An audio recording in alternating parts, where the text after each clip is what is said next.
O statistică recentă spune că vânzările de mașini mici și foarte mici de oraș au scăzut cu până la 50% în ultimii 3 ani. Asta spune cel puțin producătorul mașinii de lângă mine de astăzi. Dar eu, în nebunia mea, continui să insist că pentru majoritatea oamenilor o mașină de tip super mini sau subcompactă este de ajuns pentru traiul zilnic.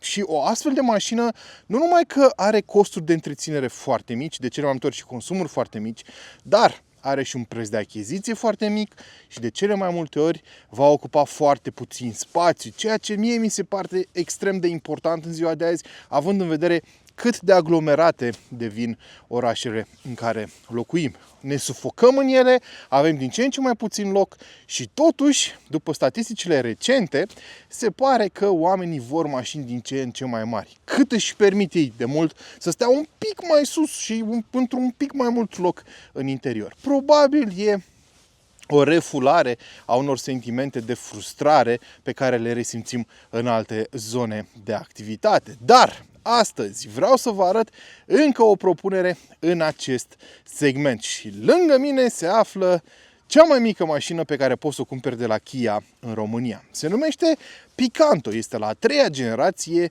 iar astăzi o să vă arăt cât de simpatică e mașina asta și de ce ar trebui să o luați în considerare dacă aveți nevoie de o mașină pentru oraș.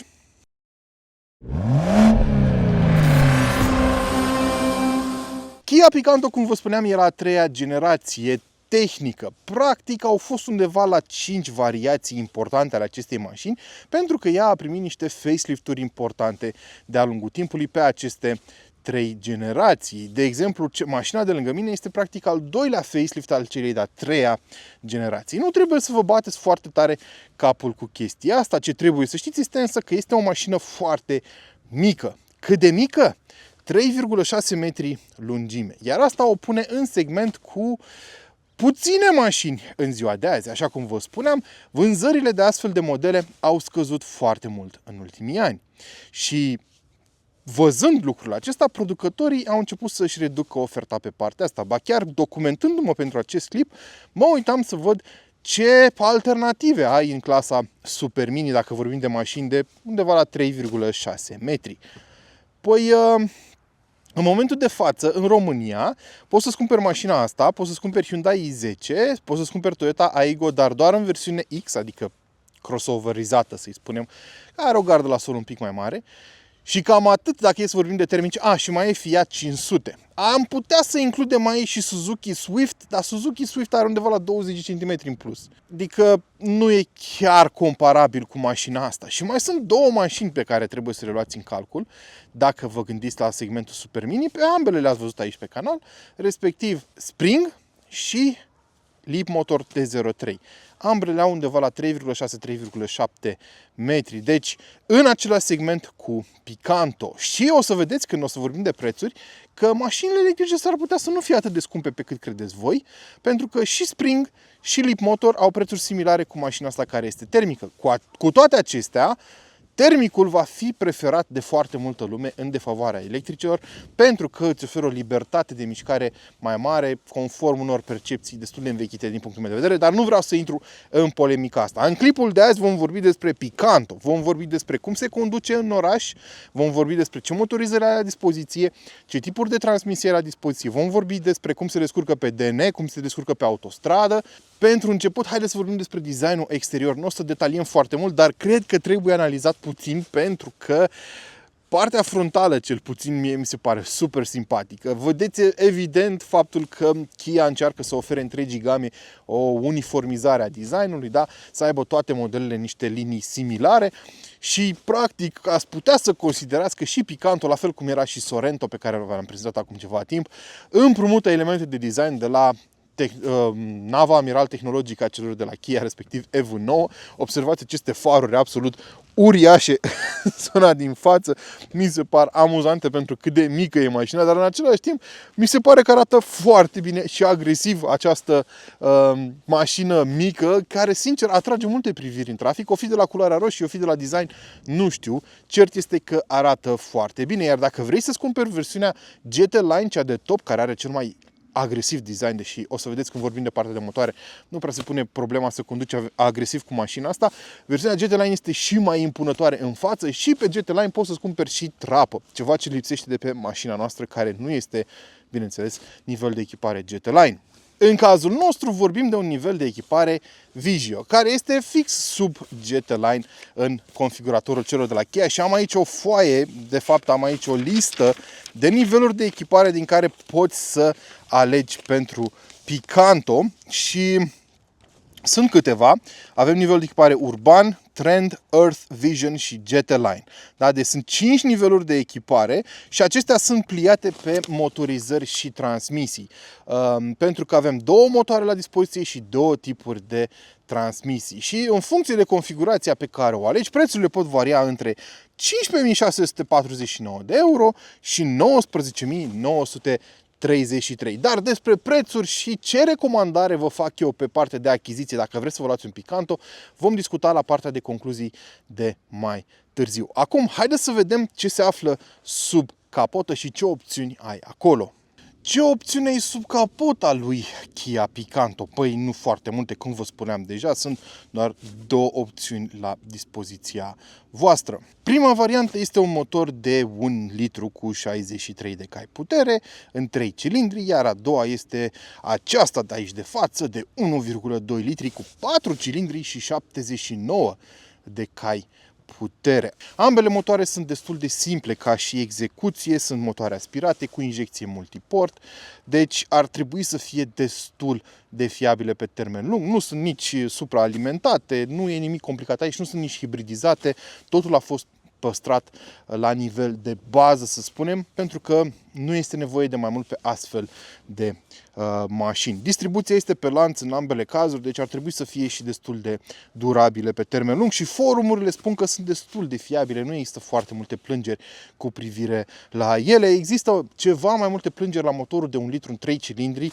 pe partea de vibrații, ceea ce este normal. Motoarele în 3 cilindri sunt în mod natural un pic mai dezechilibrate decât cele în 4 cilindri. Deci nimic extraordinar despre care să vorbim aici. Mașina este disponibilă doar cu tracțiune față și cu 2 tipuri de transmisie, ambele fiind practic aceeași cutie din 5 rapoarte, numai că dacă vrei poți să-ți iei cutia robotizată. E un fel de automată, dar practic e aceeași cutie manuală, numai că nu mai trebuie să schimbi tu, treptele se schimbă automat, robotizat. Nu sunt extraordinare pe partea de performanță, dar având în vedere specificul acestei mașini și faptul că ea va fi folosită predominant în oraș, probabil în trafic foarte greu, recomandarea mea ar fi să mergeți pe cutia automată. Despre asta la sfârșitul clipului, când voi vorbi despre ce versiune vă recomand eu să vă achiziționați pe Picanto. Cât despre performanțe, 12 sau 15 secunde până la 100, irelevant din punctul meu de vedere, pentru că cât de repede să te și miști între semafoare prin oraș. Numai că noi astăzi vom testa mașina asta și în afara orașului să vedem cum se descurcă, pentru că dacă la celelalte clipuri de pe canal cu mașini de tipul ăsta Super Mini, care au fost într-adevăr în majoritate electrice, deci Spring și Leapmotor T03, am spus că nu ies cu ele din oraș pentru că autonomia nu permite și nici viteza maximă pe care o pot atinge acele mașini, în cazul acesta vorbim de o mașină pe benzină cu un rezervor de 35 de litri care ar trebui să poată fi folosită și în afara orașului. Întrebarea este, vei dori să o folosești așa? Bun, hai să aruncăm un ochi de jur împrejurul mașinii și la interior și apoi ne punem la drum și vorbim despre cum se comportă mașina asta în fiecare dintre aceste scenarii. Haideți să aruncăm o privire de detaliu asupra designului. Priviți stopurile astea cât de cool sunt. Jantele de 15 inch, pardon, 15 inch, opțional, standard vin de 14 și pe GT Line poți să-ți cumperi opțional de 16, nu știu de ce ai vrea să faci asta, dar mie mi se pare super simpatică mașina, mai ales în zona din față aici, unde este un mini EV9, arată absolut perfect, superb din punctul meu de vedere, super agresiv așa, super simpatic. Această culoare Signal Red iarăși scoate foarte multe linii în evidență și semnătura asta luminoasă absolut perfectă. Haideți să ne uităm puțin la portbagaj. În momentul ăsta este cam plin, dar na, asta e, trebuie să vi-l arăt, să vă faceți așa o idee de spațiu. E un microcar, nu aveți așteptări foarte mari. Vorbim despre 250 de litri cu podeaua portbagajului pusă în a doua poziție, pentru că ea are două poziții, sper să vedeți acolo. Da? Eu mi-am băgat ghiozdanul, geanta de sală și mai am foarte puțin loc aici. Partea frustrantă este că această acoperitoare nu poți să o pui jos în cazul în care vrei să scoți și să folosești spațiu pliind banchetele spate, dar banchetele spate sunt pliabile 60-40 și în cazul în care le pliezi ai peste 1000 de litri de spațiu. Hai să ne uităm și la interior.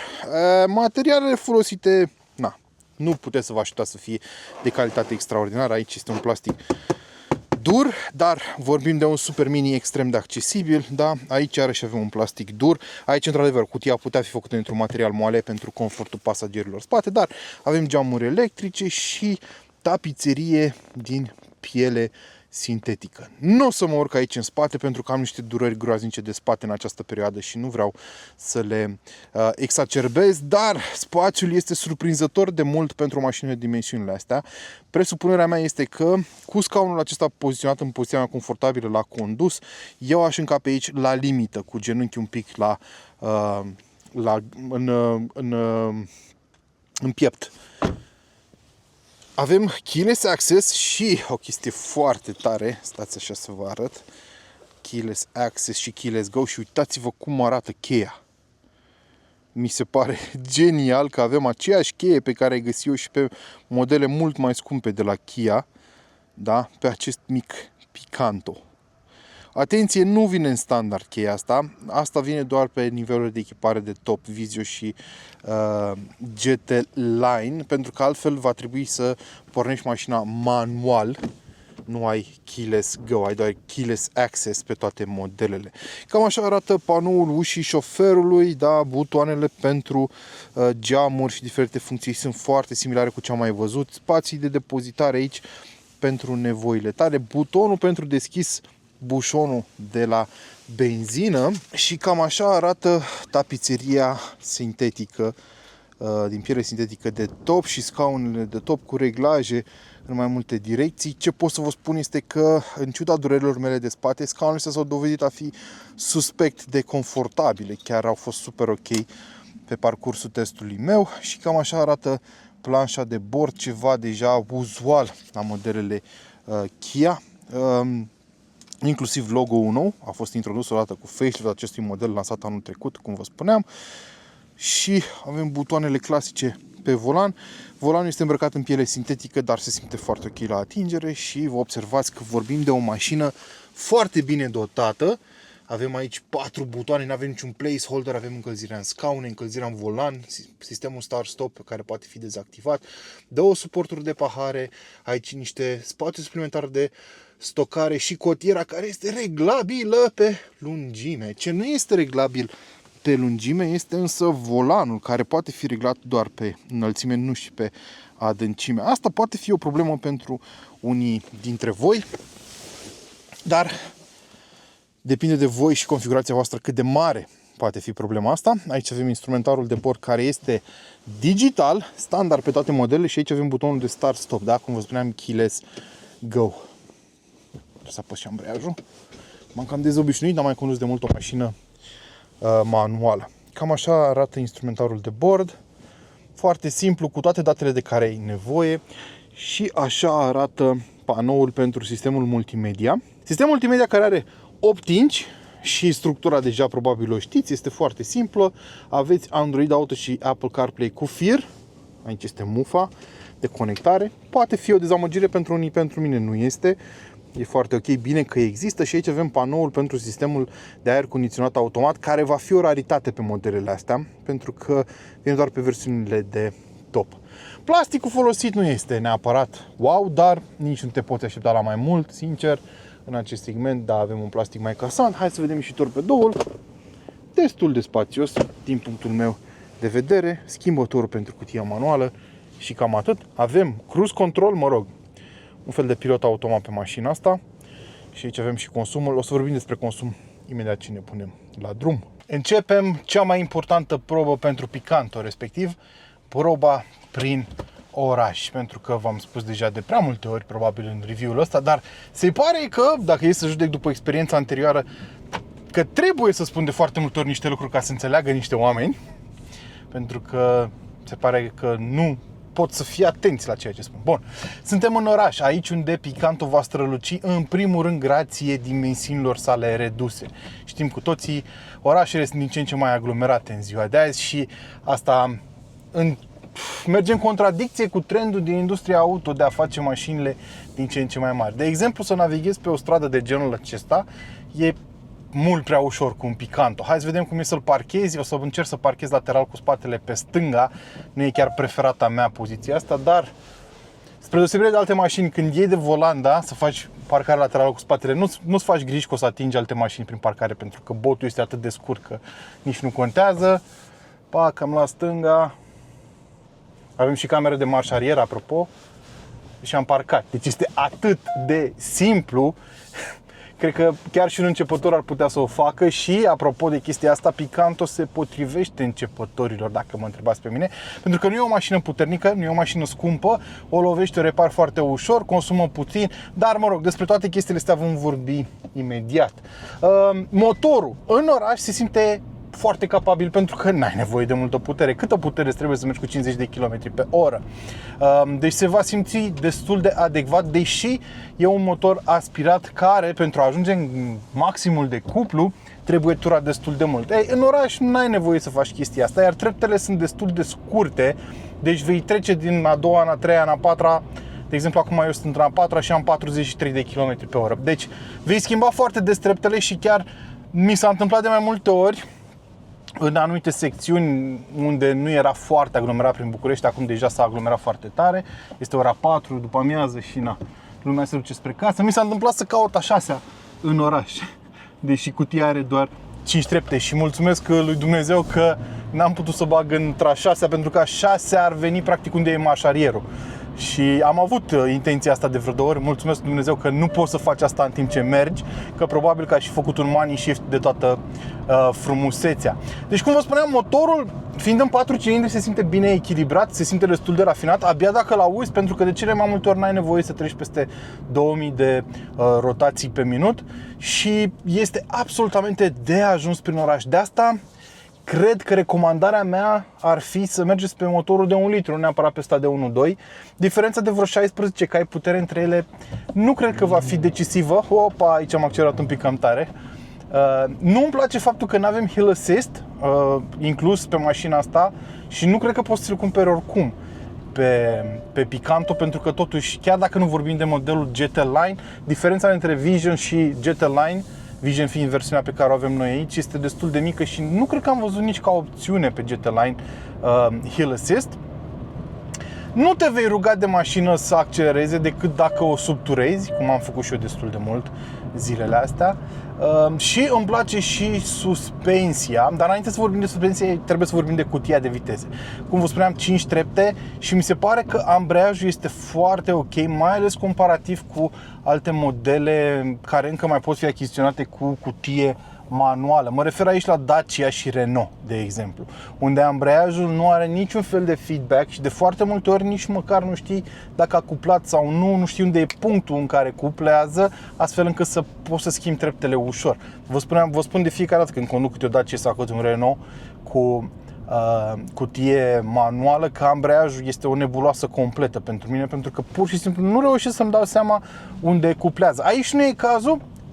În cazul acestei mașini cuplează destul de sus ambreiajul, dar îl simți și atunci poți să-ți dozezi mult mai ușor resursele și poți să nu pari un începător absolut de prima oară când te urci la bordul mașinii. Hai să vorbim puțin și de suspensie, impecabilă din punctul meu de vedere. Vorbim de o mașină mică, fără foarte multe brizuri la bord, McPherson pe față, punte rigidă pe spate, dar nici nu mai ai cum să ai altă soluție tehnică pe o mașină de dimensiunile astea și în bugetul ăsta. Își face treaba foarte bine. Vă spuneam, jantele încep de la 14, urcă până la 16 maxim. Noi avem jantele de 15, poți să mergi pe jante de 14, nu o să fie foarte mare diferență, nici pe parte de confort, dar nici pe parte de look, să spunem, că arată decisiv mai bine jantele pe 15. N-aș putea spune chestia asta. Unii dintre voi, bineînțeles, veți fi curioși și de consum. Este absolut normal. Cât timp am mers eu cu mașina, consumul mediu în oraș a fost din jur de 7,5, undeva pe acolo. Va depinde foarte mult de traficul în care exploatezi mașina.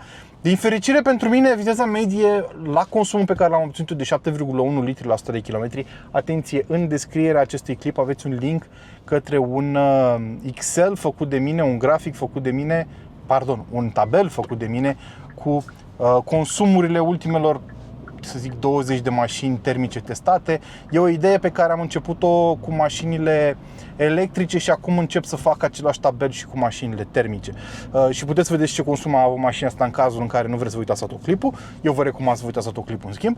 Bun, 7,1 cred că am avut cu mașina asta în oraș și am avut o medie de viteză undeva la 24 de km pe oră, ceea ce în ziua de azi pentru alte orașe poate părea absolut normal, dar pentru București e mult. Vă spuneam că în ultimele luni am avut viteză medie în București în jur de 12-14 km pe oră, atroce. Dar cu picantul am avut noroc. Am avut 24 și am avut consum 7. Acum va depinde foarte mult și de unde locuiești și cum mergi cu mașina, pentru că fiind manuală, hai să facem și o depășire, să zicem, ne băgăm un pic mai vârtos. Da, ca să scoți mustul din mașina asta trebuie să o turezi. Am un Logan care vrea să bage, dar fiind o mașină mică te poți și distra cu ea. Aici am fost avertizat că sunt foarte aproape de Toyota din față. Mă rog, chestie discutabilă. S-a panicat mașina, nu eram foarte aproape. Heel and toe merge foarte bine. Și pentru o mașină mică chiar se înfinge în momentul în care urci în ture, bineînțeles, și ai și unde să faci chestia asta. E chiar distractivă, o vezi așa cu designul ăsta agresiv, o vezi prin trafic cu cineva care o turează destul de mult, cred că ți se pare amuzant până la un punct, dar e chiar distractivă de condus, știind că o turezi cât vrei tu și oricum n-ai viteze foarte, foarte mari. Personal, pentru oraș mi se pare ideală mașina asta. V-am înnebunit probabil cu vorba asta e mașină de oraș, asta e mașină de oraș, dar e un lucru esențial cu privire la cum ar trebui privită mașina de față.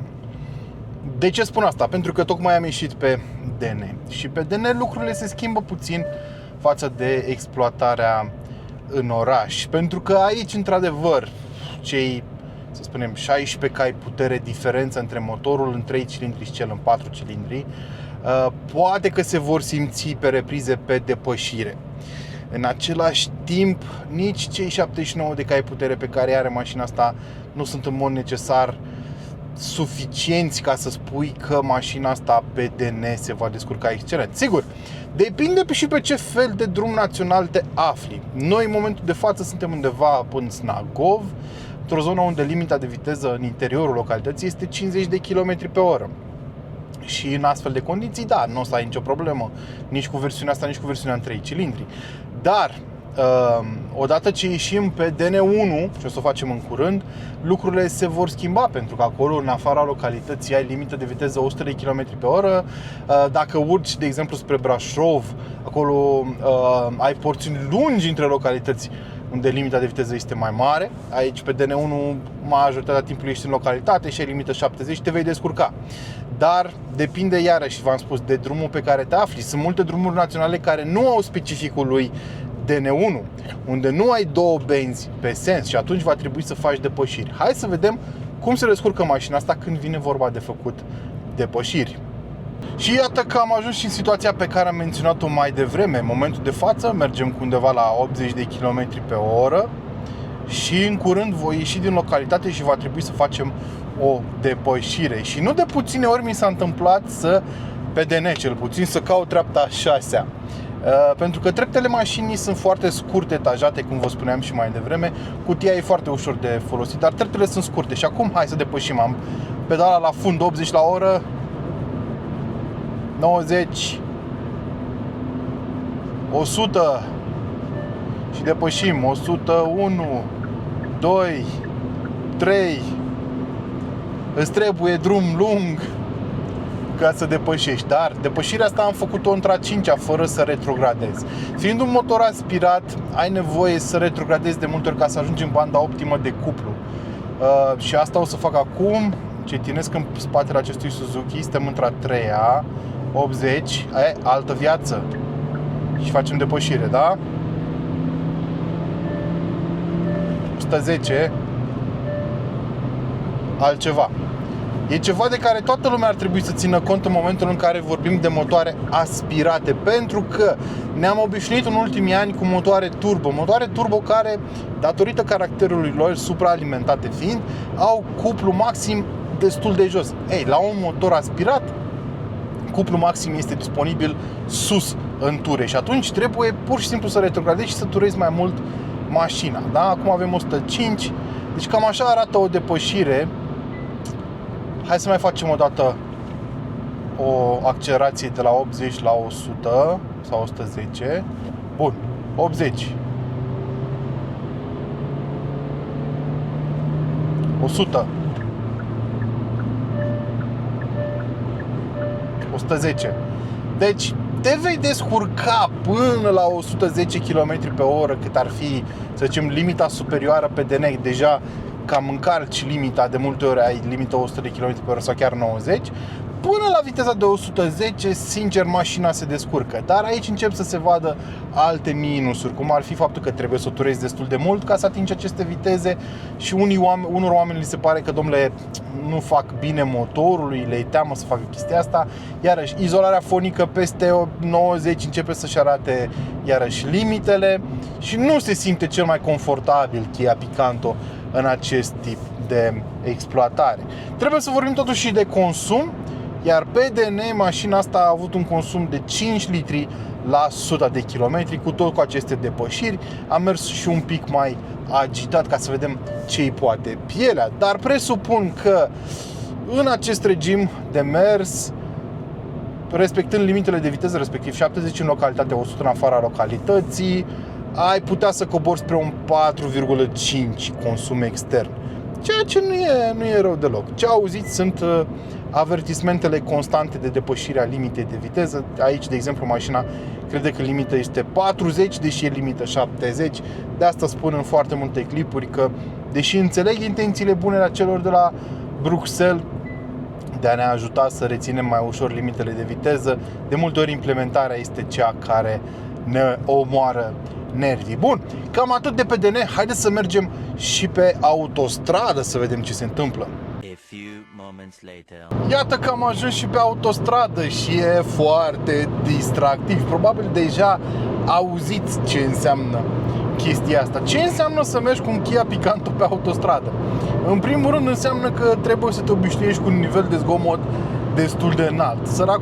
Săracul motor de 1.2, ca să păstreze o viteză de 130 de km pe oră, cât este limita pe autostradă în România, trebuie să meargă cu undeva la 3400 de rotații pe minut, da? Și asta se transformă într-un zgomot permanent în cabină, îl puteți auzi.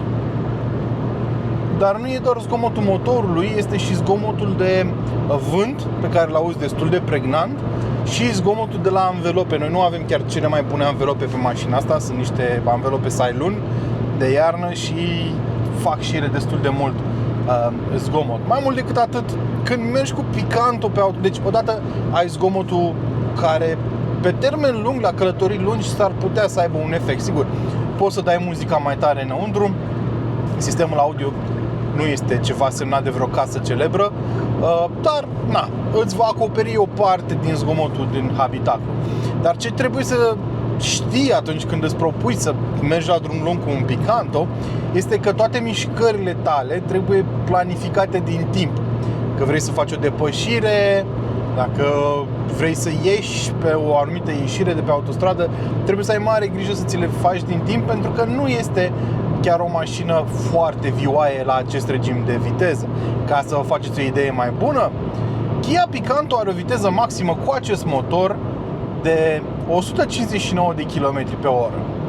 Deci la 130 deja o împingi destul de mult. Hai să vedem cum arată o depășire. Am un camion mai în față și îmi propun să stau în spatele lui și să simulez o depășire în regim de mers pe autostradă. Hai să vedem cu ce viteză merge camionul mai întâi. Bun. Ne apropiem. Așa, suntem în spatele camionului. Păstrăm o distanță safe.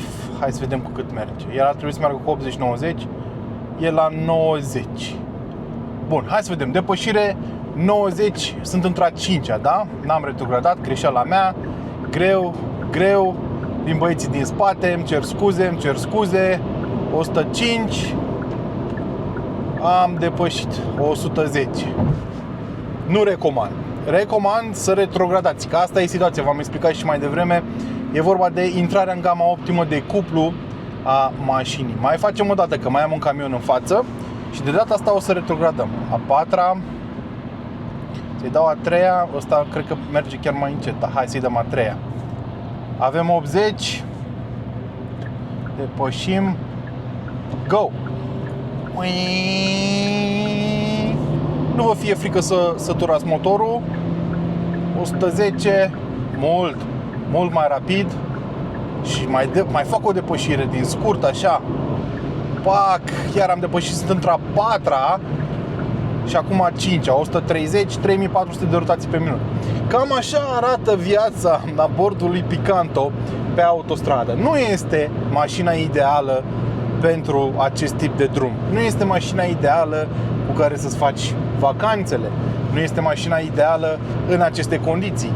Dar dacă stăm să ne gândim puțin la acest stil de viață avem în ziua de azi și pe unde ne învârtim predominant, dacă viața ta înseamnă să locuiești în oraș, să te foiești 90% din timp prin oraș, iar apoi doar ocazional, nu știu, o dată pe lună ai un drum lung, cred că ai putea să faci compromisul ăsta și să trăiești cu un Picanto. Și acum, la final, înainte să tragem concluziile, trebuie să vorbim și despre consum.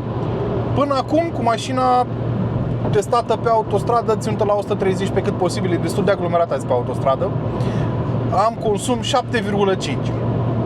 Ceea ce sincer nu mi se pare rău, dar nu e nici extraordinar pentru o mașină atât de mică. E un consum absolut decent. Aș fi curios cât ar consuma cel de 1 litru, motorul de 1 litru în 3 cilindri, și e păcat că cei de la Kia au scos pe faceliftul acesta motorul de 1 litru turbo, care avea 100 și ceva de cai. Ăla cred că ar fi fost o alegere perfectă pe mașina asta. Bun, acestea fiind spuse, mai rămâne doar să tragem niște concluzii și să vorbim despre care ar fi varianta corectă din punctul meu de vedere dacă vrei să-ți cumperi un Picanto. Și atunci, care-i concluzia cu privire la Kia Picanto? Ce versiune îți recomand eu să-ți iei și în ce configurație? Ei bine, în acest segment, mașinile, din punctul meu de vedere, trebuie să fie cât mai accesibile. Adică, într-un segment de genul acesta, pe o mașină super mini, nu are rost, din punctul meu de vedere, să cheltui foarte mulți bani pe opțiuni sau să iei un nivel de echipare superior. Pentru că scopul acestei mașini este pur și simplu să te ducă din punctul A în punctul B, cât mai accesibil, cât mai repede, cât mai ieftin per total. Așadar, din punctul meu de vedere, aș merge pe versiunea de echipare urban, cu motorul în 3 cilindri, da? N-ai nevoie de 15 cai în plus, sincer, în traficul din București, de exemplu. Aș merge pe motorul în 3 cilindri cu cutie manuală, 15.600 de euro. Singurul lucru la care m-aș gândi, sincer, ar fi dacă aș lua cutia automată. Aici e o chestie de preferință personală. Pentru confortul tău, probabil cutia automată ar fi o idee bună și diferența e sub 1.000 de euro și atunci ajungi la 16.500 de euro. Ai jante pe 14, într-adevăr nu ai pe 15 ca în cazul acestei mașini și îți lipsesc câteva opțiuni care din punctul meu de vedere nu sunt esențiale. Nu. Ai în continuare instrumentarul de bord digital, ai în continuare acel ecran de 8 inch pentru sistemul multimedia, chestii care chiar contează, ai geamuri electrice, ai sistem de încălzire a habitacului, aer condiționat, dar nu e automat. Nu știu dacă îți trebuie în mod necesar, nu îți trebuie tapiseria din piele sintetică de la interior din punctul meu de vedere. Singurul lucru la care m-aș gândi cu adevărat ar fi să pun niște bani deoparte pentru o culoare exterioară, să nu-mi iau alb frigider, care este singura culoare care vine în standard. Dar altfel, aș încerca să cheltui cât mai puțin bani și să-mi iau versiunea asta într-o echipare cât mai de bază. V-am zis, singura diferență ar fi cutia automată. Aici sunt plusuri și minusuri de fiecare parte. În rest, mașinuța mi se pare absolut genială și îmi place faptul că cei de la Kia îți oferă posibilitatea să ți-o configurezi în mai multe feluri. Încă o chestie care va lipsi de pe modelul urban sunt farurile acestea LED, care iarăși, dacă ții mașina mai mult pentru mediul urban, nici măcar nu-ți trebuie, că orașele de obicei sunt destul de bine iluminate. Diferența pe care o fac farurile LED o vor face în afara orașului și asta nu este, așa cum ați văzut, tocmai o mașină pentru mediul extern, pentru autostradă, unde trece un tir pe lângă tine și ți se face frică, sau pe DN. Pe partea de siguranță primești toate dotările în standard și, cel mai important, 7 ani garanție, 150.000 de kilometri, ceea ce mi se pare excelent în ziua de azi. Kia chiar stă în spatele produselor lor. Acestea fiind spuse, vreau să știu ce părere ai tu despre Kia Picanto. Ar putea fi o variantă pentru tine sau pentru un membru al familiei tale, eventual pentru cineva care e începător și încearcă să se obișnuiască cu rigorile traficului urban? Spuneți-mi părerea voastră în comentarii și, bineînțeles, până data viitoare, nu uitați de like, share și subscribe.